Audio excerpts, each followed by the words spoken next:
जिससे दूसरे इंसानों को भलाई पहुंच रही है, और एक ऐसा इंसान है जिससे दूसरे लोगों को बुराई पहुंच रही है, शर पहुंच रहा है, बुरी आदत उससे मुंतकिल हो रही हैं। अब कोई अच्छा है या बुरा है, किसी की अच्छाई हमारे सामने है या उसकी बुराई हमारे सामने है, जब आप इसका खोज लगाते हैं तो नतीजा जो हमारे सामने आता है वो ये होता है कि अच्छे की अच्छाई में और बुरे की बुराई में सबसे ज़्यादा जो मुअस्सिर चीज़ है वो है उसकी सोबत, वो है उसका उठना बैठना, वो है उसकी सुबह शाम की बैठक। इंसान आसपास के असर को कबूल करने वाला एक ऐसा जानदार है कि जिसका किरदार ही उसके असर के ऊपर दलील है, जिसकी गुफ्तार, जिसका बोल दरअसल उसकी तरबियत और उसकी सोबत की दलील है। एक शख्स है, उसकी ज़बान बड़ी मीठी है, लहजा बड़ा उसका धीमा है, अल्फाज का जो वह चुनाव करता है, अल्फाज बोलने के लिए जो वो इंतखाब करता है, वो बड़ा मुहज़्ज़ब उसका इंतखाब है, वो बड़ा मुहज़्ज़ब उसका चुनाव है। उसके साथ हम कलाम होने को जी चाहता है, दिल करता है कि ये बोलता रहे, हम उसकी सुनते रहें। और साथ साथ एक ऐसा शख्स है जिसकी ज़बान से गालम गलोच, सब्ब शतम और वाहियात फजूलियात के अलावा कुछ निकलता नहीं है। जान छुड़ानी पड़ती है उसके शर से बचने के लिए। बज़ाहिर दोनों जीते जागते इंसान ही हैं, गोश्त और पट्ठों से बने हुए हैं, आदमी ही हैं, लेकिन अलिनाउ युतरशो बिमाफ़ी ही, बर्तन से वही कुछ निकल कर बाहर आता है जो चीज़ बर्तन के अंदर डाली गई हो। अल-लिसान तर्जमानुल इंसान, जो ज़बान होती है वो इंसान के माफ़ी ज़मीर का तर्जमा करती है। ज़बान बताती है कि इसका मन, इसका सीना किस तरह की तरबियत से भरा हुआ है, इसके आसपास कौन से लोग हैं, ये किन लोगों के साथ उठता बैठता है। ये ज़बान, ये किरदार, ये चीज़ें वाज़ेह तौर पर बता देती हैं। तो वो मीठा लहजा और शाइस्तगी और उसके साथ साथ वो ज़बान से निकलने वाली बद तहज़ीबी जो है, इसके पीछे अगर किरदार है तो सिर्फ़ और सिर्फ सोबत का है, दोस्ती का है, यारी का है, बैठक का है। यानी हमारी सोच के ढलने में, हमारे किरदार की तश्कील में, हमारे मामलात और ताल्लुकात के सुधार में सबसे ज़्यादा जो किरदार है वो हमारी सोसाइटी का है, वो हमारी सोबत का है। हमारा हकीकी तारुफ कोई हमारी जायदाद नहीं है, हमारा असली तारुफ कोई हमारा लिबास नहीं है। हमारा जो असली और हकीकी तारुफ है वो हमारे दोस्त हैं, वो हमारी सोबत है। लोग अगर हमें देखते हैं कि ये शख्स अच्छों के साथ उठता बैठता है तो बग़ैर अच्छाई देखे, दलील मांगे बग़ैर उसका दिल मानता है कि ये अच्छा है, क्योंकि मैं एक अरसे से देख रहा हूं कि ये अच्छों के साथ ही उठता बैठता है। और एक शख्स लगातार बुरे लोगों के साथ हमें नज़र आता है। ये अलग बात है कि वो हमारे साथ उसने कभी बुराई नहीं की, बुरे रवैये से हमारे सामने पेश आया नहीं है, देखा नहीं है कभी उसको बुराई करते हुए, लेकिन हम मुसलसल देख रहे हैं कि उसके आसपास के जो लोग हैं, यार हैं, बेली हैं, वो बहुत गंदे लोग हैं, वो अच्छे लोग नहीं हैं। तो बुराई देखे बगैर भी हर एक का मन गवाही देता है कि ये शख्स बुरा है। एक है बदगुमानी, जो गलत है वो तो गलत है, मैं उस पैमाने पर नहीं जा रहा,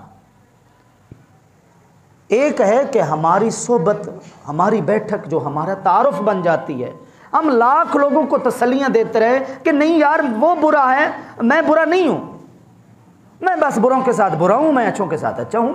ये भी लोग अपना तारुफ करवाते हैं ना। नहीं, मैं तो कहता हूं कि अच्छे की अच्छाई बाज़ औक़ात असर करने में देर कर देती है, लेकिन बुरे की बुराई असर करने में देर नहीं करती। क्योंकि अच्छाई का जो सफ़र है ना वो सुस्त है देर पा, है पक्का, लेकिन बुराई का जो सफ़र है वो तेज़ तर है, इसलिए कि दुनिया आज़माइशगाह है। अब कोई शख्स ये सोचे कि मैं बुरा ना होकर भी बुरों के साथ बैठूं तो कुछ नहीं हो सकता, ये उसकी खाम ख्याली है। बचने वाले बच जाते हैं, वो भी बात ठीक है, लेकिन एक मजमूई तबसरा जिसको आप बोलते हैं, यह शरीयत ने जो हमें मिजाज सिखाया है वो यही है कि बुरी सोबत कहीं ना कहीं किसी न किसी मोड़ पर अपना रंग ज़रूर दिखाएगी, अपना रंग ज़रूर दिखाएगी। इसलिए अच्छा बनने के लिए अच्छे दोस्त दरकार है। अल्लाह और उसके महबूब सल्लल्लाहु ताला अलैहि वसल्लम की बारगाह में कल बरोज़ हश्र सुरखरू होने के लिए, नदामत और शर्मिंदगी से बचने के लिए दुनिया में अच्छी सोबत दरकार है। जब कसाद बाजारी का मौसम चल रहा होता है ना, चीज़ों का कहत पड़ता है, चीनी मार्केट में नज़र नहीं आ रही, आटा मार्केट में दिखाई नहीं दे रहा, इसकी मांग भी बढ़ती है, इसकी कीमत भी बढ़ती है, इसकी वैल्यू भी बढ़ती है। ऐसा है या नहीं है? दौर हाजिर में मैं समझता हूं अच्छी दोस्ती की, नेक दोस्त की मांग भी है, तलब भी है, कीमत भी है, हैसियत भी है। जिसको मुयस्सर है वो खुश नसीब है। जिसको ऐसा मुखलिस यार और दोस्त मुयस्सर है, जो ऐसा मुखलिस है कि वो दुनियावी भी भला चाहता है और उखरवी भी भला चाहता है। वो सिर्फ दुनियावी भला नहीं चाहता, वो हमारा उखरवी भला भी चाहता है कि यार ये मेरा दोस्त दुनिया में भी अच्छों में शुमार हो, कल बरोज़ हश्र भी अच्छों में शुमार हो। ये जो मेयार है ना, इस मेयार की दौर हाजिर में बहुत बड़ी कमी है,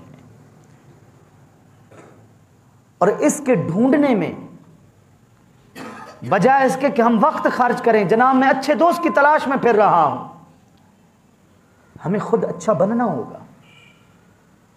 हमें खुद अच्छा बनना होगा ताकि जिनको हमारी सोबत पहले से मुयस्सर है उनको अच्छा दोस्त मिले, वो हमसे भरपूर फायदा उठाए, वो हमसे सीखे, वो हमसे नफा ले, दुनिया और आखिरत में अपना भला करे। इस चीज की जरूरत है। ये याद रखिए कि दोस्ती सोहबत कुछ देर के लिए, पूरी जिंदगी के लिए नहीं, लेकिन कुछ देर के लिए भी जो हमारा इंतखाब है ना बैठने का, ये हमारे दीन के अंदर बुनियादी मौजू है, जिसे हम टाइम पास का नाम दिए बैठे हैं, जिसे हम वक्त गुजारने का नाम दिए बैठे हैं कि यार सारा दिन तो होते हैं ना दुकान के ऊपर, थोड़ा शाम को बंदा फ्रेश होता है, कोई चाय किसी के साथ पी लेता है, चहलकदमी किसी के साथ कर लेता है, थोड़ा आना जाना किसी के साथ कर लेता है, उसके घर में चला जाता है। ये जो इंतखाब है ना हमारा, किसके साथ चहलकदमी है, किसके साथ उठना बैठना है, किसके घर में आना जाना है, किसका हमारे घर में आना जाना है, ये जो इंतखाब है ये बहुत बड़ा मौजू है हमारे दीन के अंदर, कुरान और हदीस के अंदर। इसलिए अच्छे और बुरे दोस्त के दरमियान जो एक तफरीक है, एक वाज़े तौर पर खला है, सपेस है, फ़र्क है, कुरान और हदीस के अंदर उसकी भरपूर निशानदेही की गई है। कुरान मजीद की 25वीं सूरत सूरह फुरकान, इत्तिफाक है कि सूरत का नाम भी फुरकान है।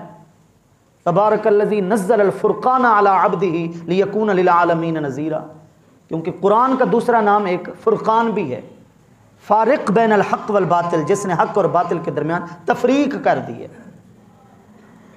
और मैं कहता हूँ इस सूरत का नाम फुरकान है। इस सूरत के अंदर ऐसे ऐसे मज़ामीन है ना, अगर हम इनका मुताला कर लें यकीन कर लें बहुत सारे मामलात में तफरीक हो जाती है, नखेड़ा हो जाता है, दूध का दूध और पानी का पानी हो जाता है। और उन मौजुआत में से एक मौजू दोस्ती भी है, यारी भी है, सोहबत भी है। इस सूरत की आयत नंबर 27 और आयत नंबर 28 का पहले मैं आपको तर्जुमा सुना देता हूं। वयौम यअद्दु ज़ालिमु अला यदैहि यक़ूलु या लैतनी इत्तख़ज़्तु मअर रसूलि सबीला। इससे अगली आयत या वैलता लैतनी लम अत्तखिज़ फुलानन खलीला। तर्जुमा सुनिए। क़यामत के दिन जो जालिम होगा वो अपने हाथों को काट रहा होगा, चबा रहा होगा और कह रहा होगा काश जो मुझे मौका मिला था अल्लाह के रसूल पर ईमान लाकर उस हिदायत वाले रास्ते पर चलने का, काश मैं उसी रास्ते पर ही चला हुआ होता। अगली बात, हाय अफसोस काश मैं फलां को अपना दोस्त ना बनाता। या वैलता, हाय अफसोस लैतनी लम अत्तखिज़ फुलानन खलीला, काश मैं फलां को अपना यार ना बनाता, किसी और को बना लेता, उसको तो ना बनाता। अब इन दो आयतों का तर्जुमा सुनिए, यहीं पर ही फैसला कर लीजिए, काश मैं फलां को दोस्त ना बनाता। ये हसरत कितने लोगों की होगी कल क़यामत के दिन। यार मैं अच्छा भला चल रहा था नेक रास्ते पर, वो शख्स मेरी जिंदगी में आया, खुद तो बिगड़ा हुआ था, मुझे भी बिगाड़ गया। खुद तो बेअमल था, मुझे भी अमल से रोक दिया। खाने खुदाबंदी से पहले से वो खुद तो दूर था, मुझे भी दूर कर दिया। खुद तो बेअदब था, मुझे भी बेअदब की फहरिस्त में डाल दिया।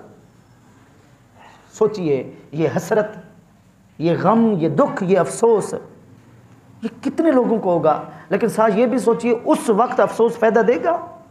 नहीं, वो हिसाब का वक्त है, वो खुद को सुधारने का तो वक्त नहीं है ना, वो इस जिंदगी के हिसाब का वक्त है। हुआ यूं कि उकबा नामी शख्स को आप अलैहिस्सलातु वस्सलाम ने अपने दीन की दावत दी, ईमान कबूल करने की तरफ रागिब किया। उकबा नामी शख्स को, अच्छा वो तैयार भी हो गया।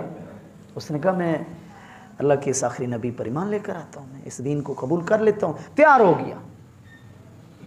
अबू जहल उसका बड़ा गहरा दोस्त था, इस्लाम का गहरा दुश्मन उसका बड़ा गहरा दोस्त था। उससे खबर मिली कि मेरा जिगरी यार उकबा जो है ना वो दीन कबूल करने लगा है, सुना है उसके दिल में ये ख्वाहिश पैदा हो रही है। वो पहुंच गया उसके पास। उसने कहा कहाँ की गई हमारी यारी, इतना बड़ा फैसला मेरे मशवरे के बगैर कर रहा है तू, दोस्ती किस बात की? अगर ऐसा किया तो तेरा और मेरा रास्ता जुदा, तेरी मेरी दोस्ती खत्म। जाओ मोहम्मद अरबी के साथ अगर दोस्ती लगानी है तो फिर मेरा तेरे साथ ताल्लुक खत्म हो गया। इस तरह का उसने माहौल बनाया। लेकिन उकबा पर भी बदबख्ती यूं गालिब आई कि वो अपने नेक इरादे पर अमल ना कर सका। अल्लाह ताला के भेजे हुए उस मेहमान की जो नेक इरादे की सूरत में था ना, उस मेहमान की मेज़बानी ना कर सका, इरादे से फिर गया और अबू जाल दोस्त की जनाब दोस्ती की लाज निभाते हुए कलमा पढ़ने से महरूम रहा। उस वक्त ये आयत नाज़िल हुई।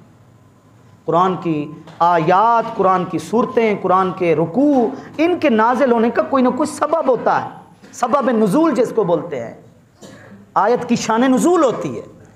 उस वक्त ये आयत नाजिल हुई कि आज तू अपने दोस्त को राज़ी कर ले, कल बरोज़े हश्र तेरा काम क्या होगा कि तू हाथ चबाता रह जाएगा, अफसोस के मारे उंगलियां खाता रह जाएगा कि काश मैं इस अबू जहल को अपना यार ना बनाता। अब ये कितना बड़ा हमारे सामने मेयार है इस्लाम के अंदर दोस्ती करने का। मेयार क्या होना चाहिए? कुरान की ये आयत तो हमें बता रही हैं, वाज़ेह तौर पर बता रही हैं कि दोस्ती का मेयार ये है इस्लाम के अंदर, तुम्हारा दोस्त वो अच्छा है जो तुम्हें बुराई से निकाल कर अच्छाई के ऊपर लेकर आए, ना कि वो शख्स जो तुम्हें अच्छाई से बुराई की तरफ ले जाए। वो कैसा दोस्त है? वो खुश नसीब है, वो खुश नसीब है जो बेनमाजी था, उसकी जिंदगी में अच्छा दोस्त नमाजी आया तो उसकी वजह से वो भी नमाजी बना, और वो उसका अगला दोस्त भी खुश नसीब है जिसने सबसे ज्यादा अपनी दोस्ती को उसको फायदा पहुंचाया है। क्योंकि हिदायत से बड़ी दोस्ती की कोई और खैरात ही नहीं है। हिदायत से बड़ी, एक दोस्त की वजह से कोई दूसरा दोस्त हिदायत पर आ जाता है, आप यकीन कीजिए दोस्ती की इससे बड़ी कोई बरकत ही नहीं। ये खिलाना पिलाना, ये आना जाना, ये खर्चे, ये सब यहीं धरे रह जाएंगे। इनकी कोई यकीन करें कोई हैसियत नहीं है। असल दोस्ती का कमाल ये है कि भटके हुए दोस्त को आप राह रास्त पर लेकर आए हैं, आप कामयाब हो गए। दीन इस्लाम ये मेयार देता है। एक ये मिसाल है और एक है हज़रत अबू बकर सिद्दीक़ रज़ी अल्लाह ताला अन्हु। जब बड़ी उम्र के अफराद में सबसे पहले कलमा पढ़ते हैं, हज़रत उस्मान गनी को भी लेकर आते हैं, हज़रत अब्दुर्रहमान बिन औफ को भी लेकर आते हैं, हज़रत साद बिन अबी वक़ास को भी लेकर आते हैं, हज़रत ज़ुबैर बिन अव्वाम को भी लेकर आते हैं, हज़रत तलहा बिन उबैदुल्लाह को भी लेकर आते हैं। 5 ऐसे जलीलुल क़द्र सहाबा को इस्लाम की तरफ लेकर आते हैं जो इस्लाम कबूल करने से पहले उनके दोस्त थे। कैसा कैसा हसीन किरदार है। और वो कितना बड़ा कबीह अमल था कि एक शख्स दीन कबूल करना चाहता है लेकिन उसने दोस्ती का वास्ता देकर इतनी बड़ी सादत से उसको महरूम कर दिया। और यह कितना शानदार अमल है कि हज़रत अबू बकर सिद्दीक़ रज़ी अल्लाह ताला अन्हु ने इस्लाम कबूल करने के बाद सबसे पहली फ़िक्र दिल में अपने दोस्तों की रखी कि यार जिनके साथ मेरा उठना बैठना है उनको भी मैं इस हिदायत पर लेकर आऊँगा। ये 2 नक्शे हमारे सामने रहने चाहिए कि एक वो नक्शा है जिसकी कबाहत है कुरान के अंदर, और एक वो नक्शा है सहाबा की सीरत के अंदर जिसका हुस्न ही हुस्न है। बुजुर्गान दीन ने अपने अपने अंदाज में समझाने की हमें कोशिश की है, अपने अपने अंदाज में। मैं आपको एक लतीफ़ा सुनाता हूँ।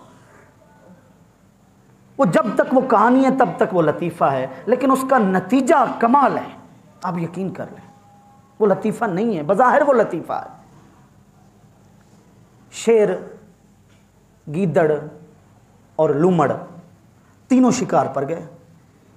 दोस्ती हो गई कि मिलकर शिकार करेंगे, मिलकर खाएंगे।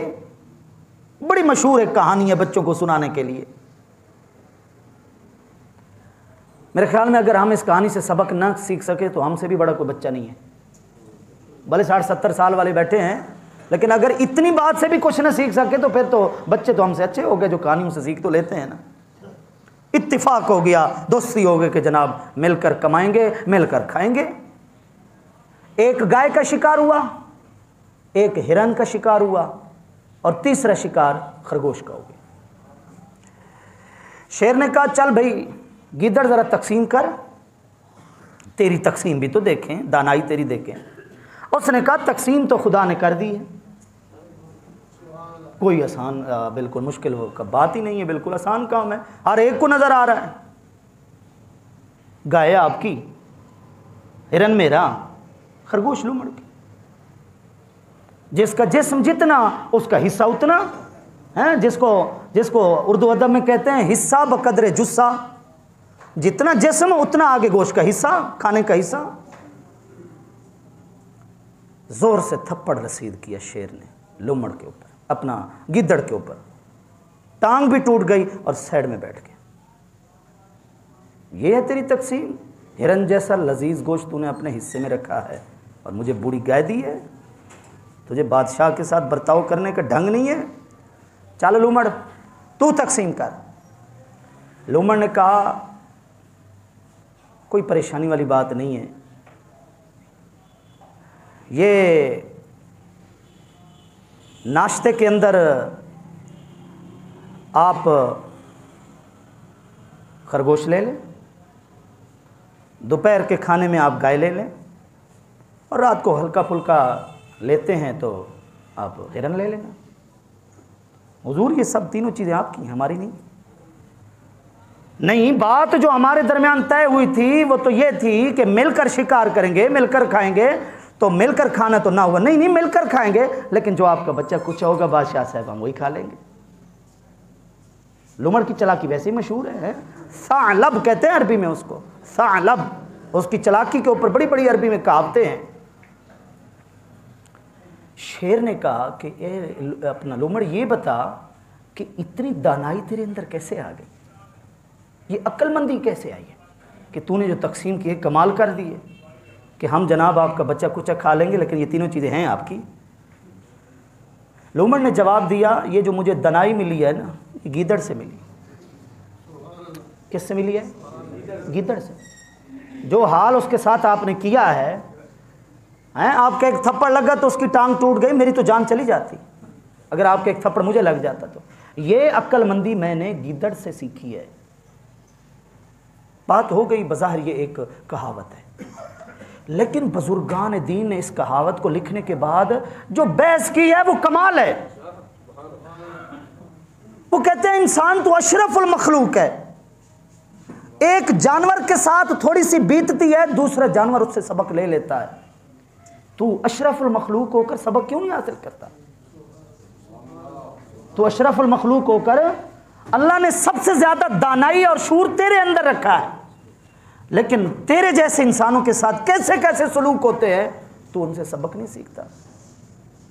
मैं मौजू छेड़े बैठा हूं अच्छे और बुरे दोस्त के हवाले से। क्या नौजवानों ने बुरी सोसाइटियों के अंजाम अपनी आंखों से नहीं देखे? बुरी सोहबतों के रिजल्ट क्या हमारी आंखों के सामने नहीं है? लेकिन फिर भी हमारे यारों में बेनमाजी भी हैं, बेहया भी हैं, बेगैरत भी हैं, बेशरम भी हैं, बेअमल भी हैं, शराबी भी हैं, अयाश भी हैं, लेकिन वो हमारे जिगरी यार है। हमने इस दोस्ती और सोबत को कभी दीनी रंग में समझने की कोशिश ही नहीं की। जब भी इसको समझाए सिर्फ टाइम पास की हैसियत से समझाए। ऐसा है या नहीं? एक शख्स जनाब मुश्किल वक्त में हमारा साथ दे दिया, लिहाजा ठीक है, अच्छा अच्छा अच्छा अमल है उसका मुश्किल वक्त में साथ देना, लेकिन दोस्ती किसको कहते हैं? सोबत के लिए हमने इंतखाब क्या किया? ये बात तो बहुत बड़ी कुर्बानी मांगती है, इसमें तो जल्दबाजी नहीं चल सकती। आप मुझे ये बताएं, एक शख्स है, चलो वो मेरी तरह को मस्जिद और मदरसे में उसने ज़िंदगी नहीं गुजारी, दुकानदार है, ताजिर है, कोई खेती बाड़ी में लगा हुआ है, लेकिन उसके चेहरे पे सुन्नत रसूल सजी हुई है। उसका आम तौर पर देखा है कि सर ढका हुआ होता है। अच्छा, जब भी देखा है माशाल्लाह नमाज पंजगाना की पाबंदी भी करता है, ठीक है। अच्छा, जब उससे गुफ्तगू की जाती है तो बड़े हुस्न अखलाक से भी पेश आता है। उसने तो कोई लंबे चौड़े कोर्स भी नहीं किए मदरसे में जाकर, कॉलेज यूनिवर्सिटियों में जाकर, लेकिन किरदार उसका उन लोगों से अच्छा है जिन्होंने सारी जिंदगी पढ़ने पढ़ाने में गुजार दी है। आपका क्या ख्याल है, ये किस चीज़ का कमाल है? या तो उसके माँ बाप की तरबियत का कमाल है, या उसके दोस्तों की सोबत का कमाल है या नहीं है? ये मैं आपको एक जिंदा दलील दे रहा हूं कि कुछ चेहरे आज भी हमारे सामने ये नजर आ रहे हैं। ये है हमारे लिए असल नमूना कि देखो नेक सोबत का असर देखो, और बुरी सोबतों ने कैसे कैसे नेक लोगों को बुरा बना दिया। मेरा भाई, इस जहान में जैसे ये मिसालें हैं कि बेनमाजी किसी अच्छे की सोबत में आकर नमाजी बन गया, आप यकीन कीजिए आपको ये भी मिसालें मिल जाएंगी कि नमाजी था लेकिन किसी बुरी संगत में आकर नमाजों से भी हाथ धो बैठा। यार हलाल और हराम की तमीज़ रखता था, ख्याल रखता था, लेकिन अब उसको कोई पाक नापाक की तमीज़ नहीं है। ज़रूर आप देखेंगे कि उसके पीछे उसकी सोबत तब्दील हो चुकी होगी। 4 भाई हैं, 5 भाई हैं, 3 भाई हैं, सबके अलग अलग रंग हमें दिखाई दे रहे हैं, किसी का कोई कमाल नहीं है। जाएं जांच पड़ताल करें, उनकी सोबत का कमाल है, जहां उनका उठना बैठना। ये बदबख्त ने जो काम किया है मियाँ वाली के नौजवान ने, जिसने अपनी बच्ची को फैर मारे हैं, मासूम बच्ची को, तकरीबन सबको पता है। हाँ, जो सोशल मीडिया से दूर रहते हैं या उनको नहीं मालूम हो तो नहीं मालूम। जिस बदबख्त ने कहा कि मुझे बच्ची नहीं चाहिए, मुझे तो लड़का चाहिए था, कैसी खूबसूरत शहजादी अल्लाह ने उसको दी थी। ये जो शख्स आपके सामने तकरीर कर रहा है ना, इस समेत कितनों की तमन्ना है जो मेरे से आज भी दुआ करवाते हैं कि उस्ताद जी हमारी ख्वाहिश है अल्लाह हमारी औलाद में आगाज़ रहमत से करे, बेटी से करे। हम मियाँ बीवी की यही ख्वाहिश थी, अल्लाह ने हमारी ख्वाहिश को पूरा किया, अल्हम्दुलिल्लाह सुम्मा अल्हम्दुलिल्लाह। एक शख्स मांग रहा है, दुआएं मंगवा रहा है कि दुआ करें, अल्लाह ने बेटे मुझे दिए हैं। मेरा एक दोस्त है यहाँ जुमा पढ़ने आता है, शायद आज नहीं आया। यकीन करें कितनी बार उसने मुझे दुआ का बोला कि उस्ताद जी मेरे बेटे हैं, दुआ करें, मैं चाहता हूँ मेरी कोई बेटी भी तो हो। अब बताए, एक किसी की औलाद नहीं है, वो मजबूर होकर कहता है कि चलो बेटी मिल जाए। ये भी लहजा बड़ा ख़तरनाक है। लेकिन एक को बेटे मिले हुए हैं, वो तड़प रहा है बेटी की मोहब्बत में। उसकी वजह क्या है? आप जाकर मालूमात लेंगे, वो अच्छों के साथ उठता बैठता होगा, जिसकी वजह से उसके दिल में बेटी की मोहब्बत पैदा हुई होगी। उसने अच्छे उलमा को सुना होगा, किसी की तकरीर सुनी होगी, हदीस सुनी होगी, कुरान सुना होगा, बयान सुना होगा, उसके दिल में तमन्ना हो। सोबत रंग लाई या नहीं लाई? और जिस बदबख्त ने यह काम किया है, जिंदगी भर दुनिया और आखिरत में लानत लेने वाला उसने जो काम किया है ना, आप जाएं इसकी भी मालूमात लें, ये किन लोगों के साथ उठता बैठता था कि इसके दिल में बेटी की मोहब्बत पैदा क्यों नहीं हो सकी। यहां पर भी आप इसी नतीजे पर पहुंचेंगे कि इसके यार बुरे थे, इसका उठना बैठना ठीक नहीं था। तो इससे पता चला ये जो मैं बोल रहा हूं, ये मैं किसी के साथ जो बर्ताव कर रहा हूं, ये कोई मेरे से हम कलाम है, ये कोई मेरे साथ कोई बर्ताव कर रहा है, वो बर्ताव दरअसल दलील है उसके पीछे उसकी सोहबत की, उसकी सोसाइटी की। पढ़े लिखे लोग बैठे हैं, अंग्रेजी में कहते हैं a man is known by the company he keeps. आदमी हमेशा अपनी सोहबत से पहचाना जाता है। मैंने शुरू में कहा कि बुराई जल्द असर दिखाती है, अच्छाई जल्द नहीं दिखाती, लेकिन दिखाती जरूर है, देर पा होता है उसका असर। ये जो बच्चे साइंस पढ़े हैं शायद इस बात से वो वाकिफ होंगे, मकनातीस है ना, मकनातीस, इसको 20 से 21 बार अगर किसी लोहे के ऊपर एक ही जाविये पर रगड़ा जाए ना, मकनातीस का असर लोहे के अंदर आ जाता है, वो भी पकड़ करता है फिर। हालांकि कुरान मजीद की 57 नंबर सूरत सूरह हदीद, 27वें पारे में जो आखिरी सूरत है सूरह हदीद, हदीद अरबी में लोहे को कहते हैं। वह अनज़लनल हदीद फीही बअसुन शदीद, अल्लाह फरमाता है अपनी नेमतों में से मैंने तुम्हें एक लोहा भी दिया है और इसके अंदर ताकत बहुत है। फौलाद और लोहे की ताकत आप सब वाकिफ हैं। कमाल यह कि इतनी ताकतवर जो धात है वो भी मकनातीस का असर कबूल कर लेती है। इंसान तो बड़ा एक नर्म व नाजुक आदमी है, उसका बड़ा मिजाज बड़ा नर्म व नाजुक है, वो तो जल्द असर कबूल करता है। कौवे बैठे हैं, कबूतर बैठे हैं, किसी ने दोनों को एकदम उड़ाया है, दोनों उड़े हैं, थोड़ी देर के बाद मामला छट जाएगा। कबूतर कबूतरों के साथ उड़ रहा होगा, कौवा कौवे के साथ उड़ रहा होगा। अल जिन्सु यमीलु इलल जिन्स, क्योंकि जिन्स हमेशा अपने जिन्स की तरफ मैलान पकड़ती है। वो ज्यादा देर उड़ ही नहीं सकता, वो ज्यादा देर बैठ ही नहीं सकता। कबूतर कभी कौवे के साथ ना उड़े। असल कमाल इसी चीज का है। अपने आप को ऐसा मुस्बत बनाएं, नफामंद बनाएं। आप यकीन कीजिए इंसान का असल जो जौहरी कमाल है ना वो यही है, उसका दिल अगर रोशन हो गया है, उसकी तमन्ना हो कि मैं अपने पास उठने बैठने वाले दोस्त का दिल भी रोशन करूं। मैं उसका तरीका यही मकनातीस वाला मैं कहूंगा कि वो मुसलसल मेहनत करे और अल्लाह से दुआ भी मांगे, हिदायत कल्ब के लिए दुआ भी मांगे कि अल्लाह मेरे इस दोस्त के दिल को अपनी नेकी की तरफ फेर दे।